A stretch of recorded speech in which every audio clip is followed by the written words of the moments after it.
বিএনপির আন্তর্জাতিক বিষয়ক সহ সম্পাদক রুমিন ফারহানা, ব্যারিস্টার রুমিন ফারহানা, আপনাকে আমাদের স্বাগত জানাই এবং আপনি আমাদের সাথে থাকছেন এবং সময় দিয়েছেন, সেজন্য আপনিও আমাদের কৃতজ্ঞতা জানবেন। আমাদের সাথে আরও আছেন বাংলাদেশ খেলাফত মজলিসের মহাসচিব জনাব মামুনুল হক। আপনাকে আমরা শুভেচ্ছা জানাই, কৃতজ্ঞতা জানাই, আপনি আমাদের সাথে যুক্ত হয়েছেন, আপনার সময় দিয়েছেন, সেজন্য আপনি আমাদের কৃতজ্ঞতা জানবেন। জি, আমরা আপনাদের কৃতজ্ঞতা জ্ঞাপন করি এবং সকল দর্শকদেরকে। আমি একটু জনাব মামুনুল হকের কাছে প্রথমে যেতে চাই আপনার অনুমতি নিয়ে। তো আপনাকে কোট করেই আমরা গত 3 মাসে কিন্তু আরো কিছু ঘটনার খবর পেয়েছি, যেখানে রাস্তায় চলাচলরত নারীরা আক্রান্ত হয়েছেন, পোশাক নিয়ে নারীদের কটূক্তি করা হয়েছে বা হচ্ছে। এসব ঘটনায় আপনাদের ক্ষেত্রে আপনাদের সমর্থন কি আছে? অনেক ক্ষেত্রে তৌহিদি জনতার কথা বলা হয়েছে। আমি একটু শেষ করি, আমরা একটু শেষ করি। তো অনেক ক্ষেত্রে তৌহিদি জনতার কথা বলা হচ্ছে। এই তৌহিদি জনতা আসলে কারা? তাদের আপনি চেনেন কিনা, জানেন কিনা? জনাব মামুনুল হক। আপনাকে অসংখ্য অসংখ্য ধন্যবাদ খালেদ ভাই। আমি মনে করি যারা একজন নারীর বিতর্কের উত্তরে পাল্টা তর্ক দিতে জানে না, যারা সেই নারীর ব্যক্তিগত জীবন, তার সাজ পোশাক নিয়ে আলোচনায় বেশি সময় ব্যয় করে এবং মনে করে ওটাই আক্রমণের কায়দা। আজকে সম্মানিত অতিথি যে কথাগুলো বললেন, সেই কথাগুলো সমাজের খুবই একেবারে বিচ্ছিন্ন কিছু ঘটনা। আর এর বিপরীত দিকে এই মানে প্রকৃত অর্থে যারা প্র্যাকটিসিং মুসলিম, আমরা আমাদের বেশভূষায় এবং লেবাস পোশাকে আমরা যে কতটা এখানে নানাভাবে বৈষম্যের শিকার, হেনস্থার শিকার, তার খুব কম দৃষ্টান্তই আপনারা মিডিয়াতেও আনেন।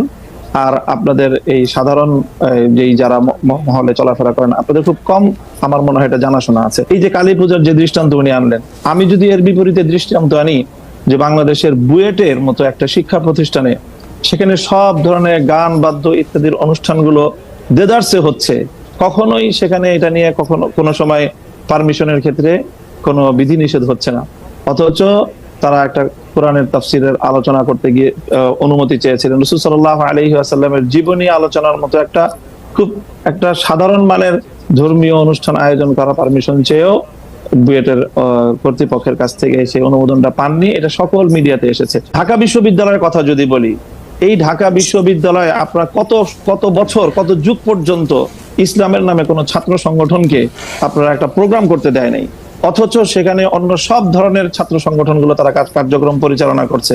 কমিউনিজমের মতাদর্শের যারা, তারা করতে পারবে, অন্যান্য তারা করতে পারবে। শুধু ইসলামী ছাত্র সংগঠনের নাম নেওয়া হলেই ঢাকা বিশ্ববিদ্যালয় তাদেরকে অচ্ছুত হিসেবে সাব্যস্ত করে রাখা হয়েছিল। এই বিষয়ে তো কোনোদিন ওনারা কথা বলেন। জনাব মামুনুল হক, একটু জানতে চাইছি যে ইসলামের নাম নিয়ে কোনো প্রোগ্রাম ঢাকা বিশ্ববিদ্যালয় হয় না, কিন্তু অন্য কোনো ধর্মীয় আলোচনার বা কোনো এরকম কোনো প্রোগ্রাম কি হয়েছে? মানে আসলে তো ইসলাম নিয়ে অনেক ধরনের প্রোগ্রাম ঢাকা বিশ্ববিদ্যালয়ে হয়েছে, সেটা আমিও জানি, ইসলাম নিয়ে অনেক কিছু হয়েছে। ব্যাপকভাবে দেখেন, প্রায় প্রতিটি হলেই খুব সুন্দরভাবে সেখানে হিন্দু ধর্মাবলম্বী সংখ্যা কত সেটারও কোনো হিসাব করা হয় না। তাদেরকে নির্বিঘ্নে হলের মধ্যে জাঁকজমকপূর্ণভাবে তারা পূজার আয়োজন করছে। আমি জনাব মামুনুল হক ঢাকা বিশ্ববিদ্যালয়ের ব্যাপারটা একটু বলি। আমি একটু ঢাকা বিশ্ববিদ্যালয়, তখন সেখানে অনুমোদন পাওয়া যায়। আমি ঢাকা বিশ্ববিদ্যালয়ের কথাটা একটু বলি। ঢাকা বিশ্ববিদ্যালয়ে আরবি, ইসলামের ইতিহাস ও সংস্কৃতি, ইসলামিক স্টাডিজ যেটা ইসলামী শিক্ষা সহ, ফার্সি সহ এবং আরো বেশ কিছু জায়গায় নিয়মিত এই ডিপার্টমেন্টগুলিতে নিয়মিত কোরআনের তাফসির, কোরআনের গল্প, কোরআনের থেকে বিভিন্ন উদাহরণ, হাদিসের বিভিন্ন রকম কথা, এগুলি নিয়ে নিয়মিত সেমিনারের আয়োজন করা হয়। নিয়মিত কিন্তু এগুলি করা হয় একাডেমিক কার্যক্রমের অংশ হিসেবে। এবং সেইটা শুধু একাডেমিক কার্যক্রমের অংশ হিসাবে না, মানে সেইটা যে সিনেট হল এর মধ্যেও অনেক সময় সেটা হয়ে আসতে হবে, মানে সেটাতে কোনো, কিন্তু আপনি বলছেন যে এটা হয় না। আপনার ঢাকা বিশ্ববিদ্যালয়ের আমি ঢাকা বিশ্ববিদ্যালয়ের একজন অধ্যাপককে জানতে চাই, ঢাকা বিশ্ববিদ্যালয়ের অধ্যাপকের একজন বলতে চাই, ঠিক একই ভাবে যে কালী পূজার যে ঘটনা ম্যাডাম বললেন, সেটাও অবশ্যই ঘটনা সম্পর্কে তো আমরা বিস্তারিত জানি না, হয়তো কোনো ছাত্র বিচ্ছিন্ন হবে সেই ধরনের কিছু করে থাকতে পারে।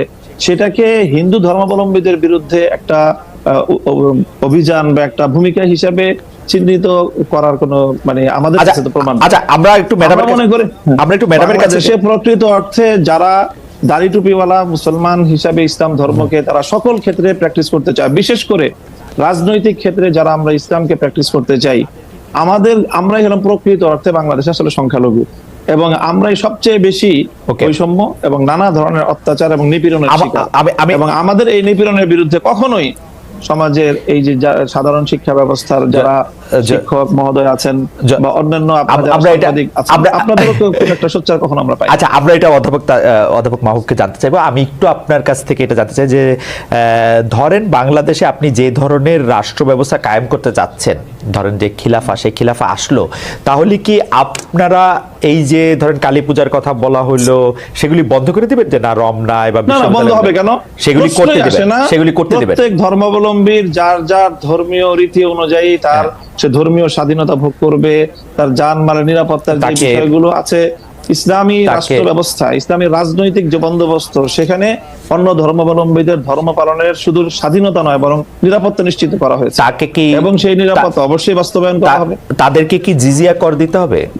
এখন আমি প্রথমেই কথা বলি যে আমরা মুসলিম কি অমুসলিম। যদি আমি মুসলিম হয়ে থাকি তাহলে আমাকে অবশ্যই কোরআনের প্রত্যেকটা আইনকে বিশ্বাস করতে হবে, মানতে হবে। আমরা আপনাদের কাছে পাল্টা প্রশ্ন করি, খালেদ মহিউদ্দিন সাহেবকে এবং আজকে আমার অতিথিকে, যে আমরা এজ এ মুসলিম আমরা কোরআনের প্রত্যেকটা বিধানকে শ্রদ্ধা করি কিনা এবং প্রত্যেকটা বিধান আল্লাহর পক্ষ থেকে প্রদত্ত সেই হিসাবে আমি বিশ্বাস এবং মানি কিনা, সেটা বলেন আপনি। আচ্ছা, আমি প্রশ্ন উত্তর দিচ্ছি, আপা নিশ্চয়ই আমার থেকে দিবেন, আপা উত্তর দিবেন। আমি শুধু প্রশ্নটা করি যে আমরা কি কোরআনের বিধানটার প্রতি শ্রদ্ধা করি কেবলমাত্র আমি মুসলমান সেইটা বড় হওয়ার জন্য, নাকি আপা আরেকটা কথা বিভিন্ন জায়গায় বলে থাকেন, আমার হারাম হালাল জ্ঞান, আমার ঘুষ সুদ জ্ঞান, আমার অন্যায় অত্যাচার জ্ঞান, আমার বিভিন্নভাবে বিভিন্ন মানুষের যেটাকে আমানত্রে খেয়ানত করার জ্ঞান, সেটাও আমরা মানি। আমি তো দেখি বাংলাদেশে বাংলাদেশ 90 ভাগ মুসলমানের দেশ। আমি দেখি 90 ভাগ মুসলমানের মধ্যে 90 ভাগ ধর্মীয় সেই বিশ্বাসটাকে আপনি প্র্যাকটিস করার বিষয়। যদি আপনি ধর্মীয় যে বিশ্বাস সেটাকে যদি আপনি অ্যাকসেপ্ট করেন, দেন তখন আপনি মুমিন না, আমি এবং যদি আপনি সেটাকে প্র্যাকটিস করেন তারপর আপনি সে ভালো আমল হলো আপনার উন্নত মুসলিম হলেন।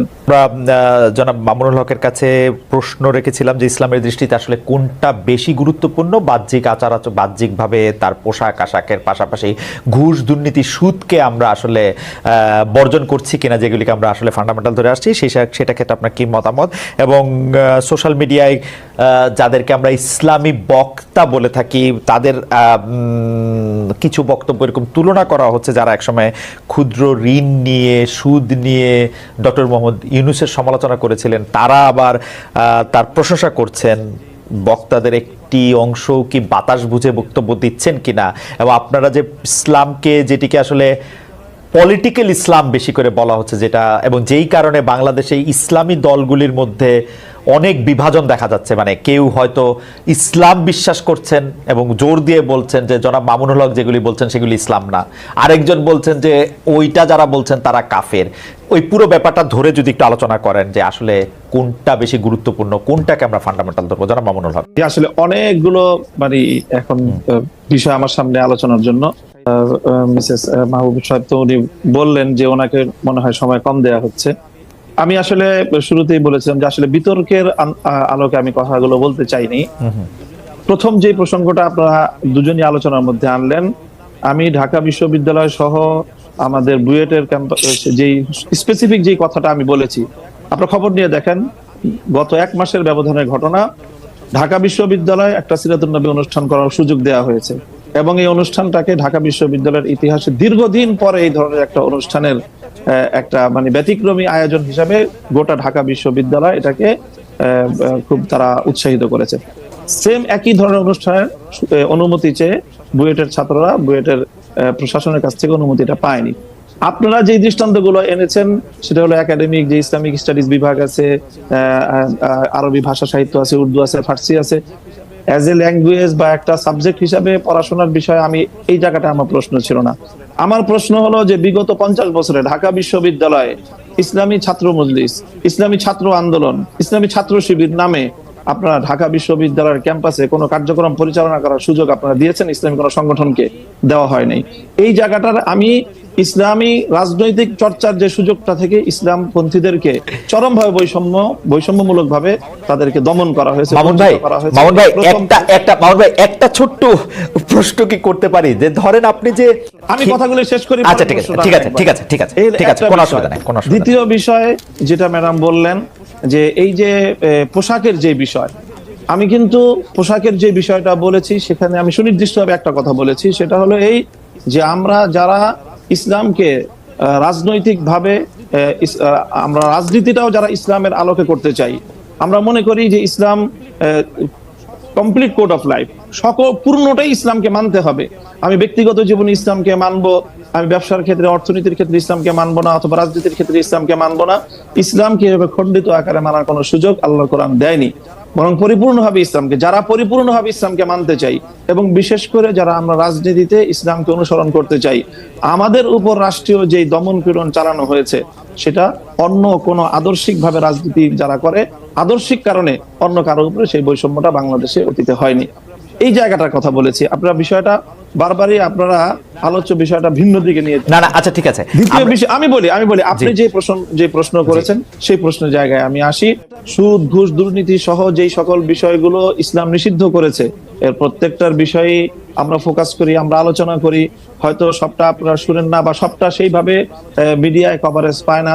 মিডিয়ায় কভারেজ পায় সাধারণত চলমান ইস্যুগুলো এবং যে বিষয়গুলোকে রাজনীতির সাথে সংশ্লিষ্ট সেই বিষয়গুলো গুরুত্ব পায় বা সেই বিষয়গুলো হয়তো অনেকটা ফোকাস হয়, কিন্তু সবটা বিষয় একই। সর্বশেষ আপনি যে কথাটা এনেছেন, এই যে ক্ষুদ্র ঋণ এবং সুদ ব্যবস্থা এবং ডক্টর ইউনূস সাহেবের সাথে বর্তমান সময়ে তার যে প্রশংসাসূলক, ইসলামের দৃষ্টিতে জঘন্যতম একটা অপরাধ এবং নিষিদ্ধ একটা বিষয়। কাজেই সেটা ক্ষুদ্র হোক আর বৃহৎ আকারে হোক, ক্ষুদ্র ঋণের মাধ্যমে যে কাজটা হয়েছে সেটা হলো সমাজের তৃণমূল পর্যায় পর্যন্ত সুদ ব্যবস্থাটাকে পৌঁছে দেওয়া হয়েছে। সেই জায়গাটা থেকে আমরা অতীতেও সমালোচনা করেছি, আজও ডক্টর ইউনূস সাহেবের সমালোচনা করছি, ভবিষ্যতেও আমরা সেই জায়গা থেকে, ইসলামের জায়গা থেকে, যদি আমি মুসলিম হয়ে থাকি, আমাকে সেই সুদ ব্যবস্থার বিরুদ্ধে আমাকে কথা বলতেই হবে। সুদ ব্যবস্থার প্রবর্তক হিসাবে এবং ক্ষুদ্র ঋণের মাধ্যমে সুদকে তৃণমূল পর্যায়ে পর্যন্ত পৌঁছে দেওয়ার জন্য আমরা ডক্টর ইউনূস সাহেবের সমালোচনা ভবিষ্যতেও করব। একটা জায়গায় সমালোচনার পাত্র, তাই বলে ওনার সব কাজই যে সমালোচনার যোগ্য সেটা নয়। তিনি দেশের অন্যান্য ক্ষেত্রে একটা দেশকে সামনের দিকে অগ্রসর করার ক্ষেত্রে এবং দেশের বর্তমান সংকট, মামুন ভাই আপনার বক্তব্য পরিষ্কার, নেতৃত্ব দিতে পারছেন।